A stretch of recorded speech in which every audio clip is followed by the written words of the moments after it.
Top quality और consistent performance के लिए सिर्फ सिल्वर पंप्स। टॉप क्वालिटी और कंसिस्टेंट परफॉर्मेंस के लिए सिर्फ सिल्वर पंप्स, नाम याद रखना।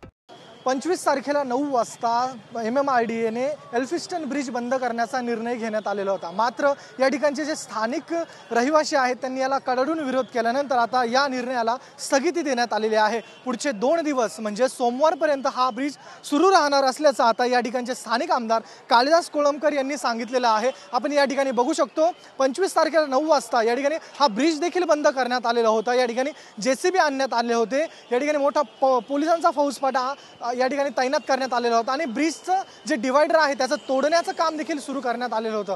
मात्र हे जे स्थानिक नागरिक आहेत प्रभादेवी परळमधील यांनी या ठिकाणी येत आंदोलन केलं, रस्त्यावर ठिय्या दिला आणि हा निर्णय मागे घ्यावा असं सांगण्यात आलं। आमचं सुरुवातीला पुनर्वसन करा, हे ज्या ब्रिज तोडल्याने आजूबाजूचे जे नागरिक आहेत जे बाधित होणार आहेत त्यांच्या बिल्डिंग त्यांनी सुरुवातीला आमचं पुनर्वसन करावं अशी मागणी केली। त्यामुळे या निर्णयाला मुख्यमंत्री कार्यालयातून फोन आल्यानंतर कालिदास कोळंबकर यांनी या ठिकाणी येत प्रतिक्रिया दिली की या निर्णय आता 2 दिवस स्थगिती देण्यात येईल आणि 2 दिवसानंतर सोमवारी बैठक होईल, त्यामध्ये पुढचा निर्णय घेण्यात येईल असं त्यांच्याकडून सांगण्यात आलंय।